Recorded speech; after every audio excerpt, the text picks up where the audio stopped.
We begin tonight with the homecoming for Qasem Soleimani, the Iranian military commander killed in last week's airstrike carried out by the United States.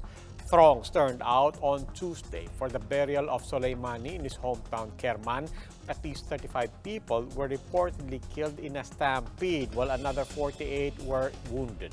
The procession marked the end of a three-day mourning period for the commander. Speaking at the funeral, Hossein Salami, leader of Iran's Revolutionary Guard, made a pledge to set ablaze places supported by the United States.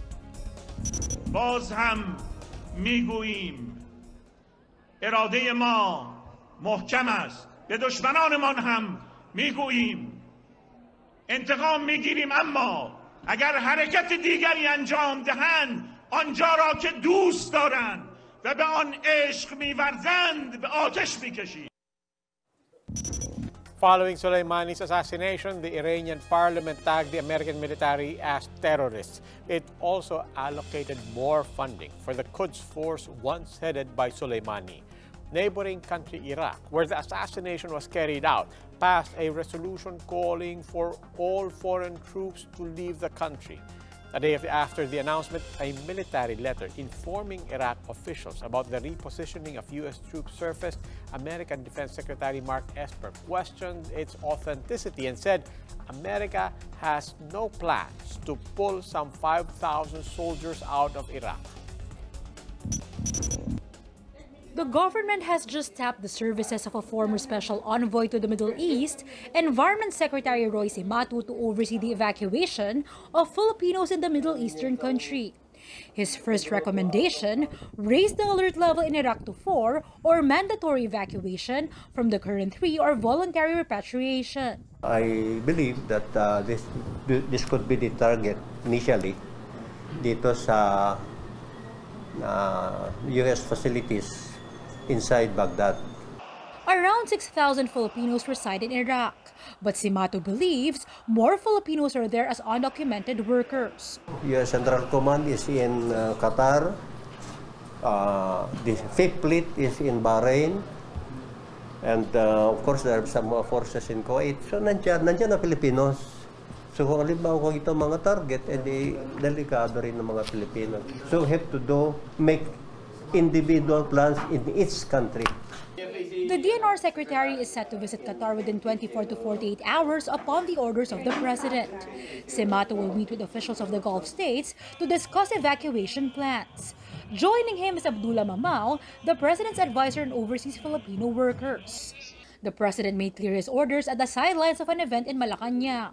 Just to get the assurance that my countrymen will have the egress just in case hell breaks loose. For now, the government plans to use a Philippine Coast Guard vessel currently in Malta to pull out Filipinos from the Middle East. As for the sending of troops to aid the U.S., President Duterte says it's out of the question, as the country's enhanced defense cooperation agreement with the U.S. only pertains to concerns of national interest. But that might change. Because kung sabihin mo may masaktan o may mga casualty, then I would not like it. Then I have to rethink my position. Senator Richard Gordon, meanwhile, is asking President Duterte to first meet with the National Security Council to solidify their game plan to repatriate Filipinos. Citing his longtime experience as a Red Cross official, Gordon estimates the need for at least 5,000 cruise ships to evacuate Filipinos. That's why it's important that we have the National Security Council prepare the budget or prepare the parameters on how that money is going to be spent. Gordon also wants affected OFWs to have job security either in the country or in others like Europe once they get repatriated. Shyla Francisco, WR1 News. Should Filipinos be harmed amid the U.S.-Iran tensions, the President will not hesitate to side with the Americans, assured presidential spokesperson Salvador Panelo. He clarified, however, that this is just a friendly caution from President Duterte. Sinasabi ni Presidente, huwag niyo idama yung mga Pilipino dyan sa away niyo sa Amerika. So iba Kasi, di ba, we're supposed to be allies of the Americans. And yung enemies might also attack not only the Americans, but the allies of the Americans. The House of Representatives is ready to back the president in case he needs a special session to map out contingency plans. For its part, the PNP is also amping up the security in the embassies of the United States, Iran, and other allied countries here in Manila to prepare for possible threats. We have to secure not only yung mga not only the US Embassy or the Iranian Embassy, but all allies of the US Embassy and all allies also of the Iranian Embassy.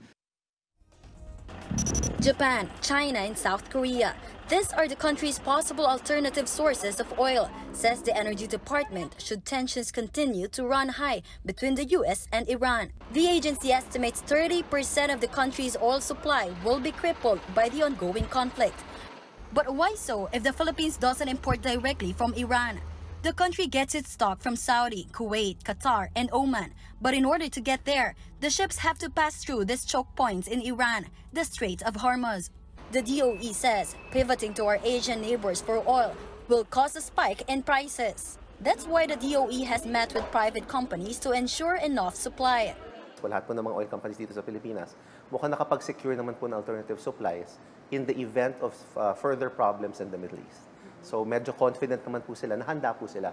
The DOE assures a stable fuel supply, with oil firms implementing the minimum inventory requirement, equivalent to stocks good for 30 days for oil refiners, 15 days for bulk marketers, and 7 days for liquefied petroleum gas players. But the DOE says the tension will affect oil prices starting next week. Tuesday's price hike, however, is due to other causes. Unang-una po yung isang agreement po ng OPEC producing, yung OPEC countries. Nagkaroon po sila ng agreement na bawasan yung kanilang supply for the first quarter of 2020. May apekto po yan sa international market. The Energy Department also emphasized the need to establish a strategic oil reserve for the country. For News 5, Marian Enriquez. We are One News.